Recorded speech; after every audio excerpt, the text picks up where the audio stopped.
Ladies and gentlemen, November 28th, 2024 was a day that I, along with many other people, have longed for, waited for, yearned for. And that day finally came. Well, like I said, November 28th, 2024, and that was Drew Lock starting a football game. And not just any football game, a Thanksgiving Day football game. How special. The result of the game wasn't really what we wanted. The Giants lost 27-20 in a hard-fought battle. And not only that, but Drew Lock didn't have the best game either. But hey, what can you do when you're stuck on a terrible Giants team? But anyway, it was still really fun to see him play. And not only that, I mean, there was a lot of hype before the game as well, I felt like. And it was just so special to see, so heartwarming to see the whole football community come together for Drew Lock to start. And without further ado, let's see how we got to this point. Drew Lock starting on Thanksgiving. Drew Lock was born on November 10th, 1996 in Columbia, Missouri, and went to Lee Summit High School, where he was a baller at quarterback and a very highly touted prospect. And yes, we're going back to his birth. You see the YouTube channel name,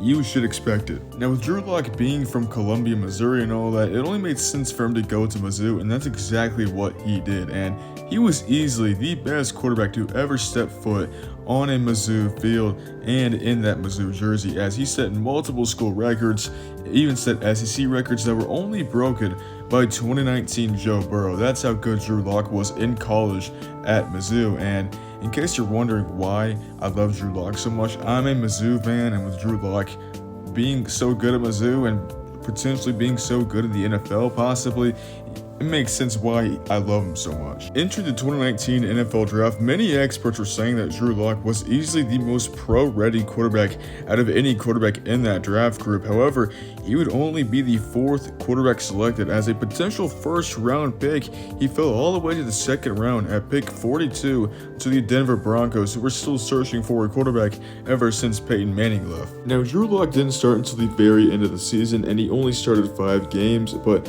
those 5 games were so good that they were enough to tell the Broncos fans that he was the guy for the future. And it made sense, as in those 5 games he had a 4-1 record, 1,020 yards, 7 touchdowns, and 3 interceptions. And Drew Lock looked really good. And for only 5 games started, imagine how bright the future could be with someone like Drew Lock. I mean, he was the guy for the future. But all the dreams for the future came crashing down, as after the 2019 season, the Broncos fired their OC, who really meshed well with Drew Lock. And for the 2020 season, he was still trying to figure out the offense and everything, and he had a very bad season. And this completely derailed Drew Lock, as they would get Teddy Bridgewater during the 2021 offseason, so Drew Lock didn't start a whole lot of games in 2021. And after the 2021 season, I'm saying 2021 a lot, after the 2021 season, he was traded to the Seahawks in the Russell Wilson trade, ending what could have been something great in Denver. Now, Drew Lock had a very interesting time in Seattle, as he only was there for 2 seasons, and in those 2 seasons, he sat behind Geno Smith, who had a surprise career resurgence, and he only started 1 game, and that was in Week 15 of 2023, where he led the Seahawks on a game-winning drive against a very good Eagles team, 20-17, as he hit Jackson Smith-Njigba on the game-winning play, a game that will forever be cemented in Drew Lock's legacy. I really have nothing else. Wow, I'm really stuttering bad. But yeah, it was a wonderful game. But in the 2024 offseason, Drew Lock was signed a 1-year, $5 million contract with the New York Giants, and that would lead to a very bizarre and unique quarterback battle that I've never seen before. Possibly the best worst QB battle you've ever seen, with Daniel Jones, Tommy DeVito, and Drew Lock. Something like incredibly special. And the QB situation only got more bizarre and more unique as the 2024 season got underway. After Daniel Jones got released last week, Tommy DeVito was appointed as the starter, and that didn't make sense to a lot of people, including me, because I feel like Drew Lock is the better quarterback. But anyway, the stats proved it to to itself, so that you get the point. Though the stats prove the point, as he only threw for 189 yards, no touchdowns, no interceptions, and they would lose 30-7. Even Drew Lock himself was confused as why he was still the backup. I mean, this was before Daniel Jones got released, but he was still confused as why Tommy DeVito was starting over him. And hey, I can't blame him, because Drew Lock has way more potential and he's more talented. And I think if you saw him play in college and early on in the NFL, you would agree with that. But then some interesting news came out. Tommy DeVito wasn't feeling the best in his arm, and it looked like Drew Lock was going to get the start for Thanksgiving, and that's exactly what happened. Drew Lock, Week 13 starter for Thanksgiving. It's an absolute miracle. Beautiful day. I made this tweet regarding Drew Lock starting on Thanksgiving. It went absolutely viral. 18,000 likes, 1.5 million views, and I think it really got the people going. And I don't want to get all the credit for it, but I mean, it's clear, like, this really got the people going. I was so excited. The whole football community came together. Wow, I'm just not even speaking right anymore. But the whole football community came together to celebrate Drew Lock starting. It made me so happy. Anyway, it was game time. How did Drew Lock do on Thanksgiving? Now, the first drive was amazing. I wish I could show this play, but on the very first drive, 3rd and 6, the Cowboys 30, Drew Lock was about to get sacked, but he released his inner Lamar Jackson, ran out of the pressure, got the first down. I thought, okay, it's over from there. I thought he was going to get maybe a few yards from this. He almost got a touchdown from this, and it honestly should have been a touchdown. His foot got on the pylon.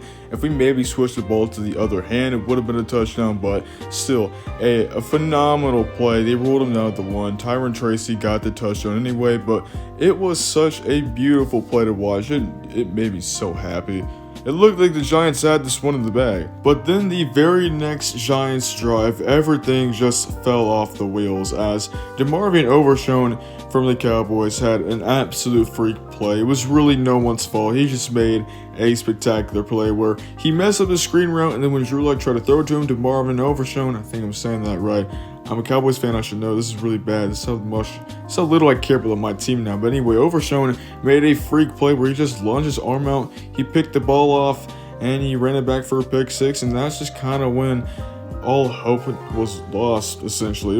It hurt my heart. Sadly, the Giants would lose 27-20. The Giants and Drew Lock put up a great effort, made it close, but it was all for nothing. It fell short. It's also sad for me because I'm a Cowboys fan and I want us to tank for a better draft pick, and we're just for some reason gonna keep on winning games, and I can't do it with this team anymore. Now, the stat line for Drew Lock isn't that good, but I thought he didn't play too bad, and after watching just the first half of the game, every complaint that every Giants fan has ever made, I completely understand. There's a reason why this team is 2-10. The O-line is absolutely terrible. No play calls can be ran at all. I mean, it's an absolute just like crap show. And in New York, it's so bad. I couldn't believe what I was watching. It makes sense why Daniel Jones failed. It makes sense why Tommy DeVito didn't do good on Sunday. It makes sense why Drew Lock didn't have a good performance, really, on Thanksgiving. And it would be really hard just for any quarterback to perform well there at all. Like Mahomes, Josh Allen, Lamar, they could. But any other quarterback, they're freaking ruined. So, any quarterback that goes there, if they draft a quarterback this year, which they probably will, be careful, because this is not a good situation at all. And well, hopefully Drew Lock will get more opportunities in the future. So yeah, that's about it. Bye.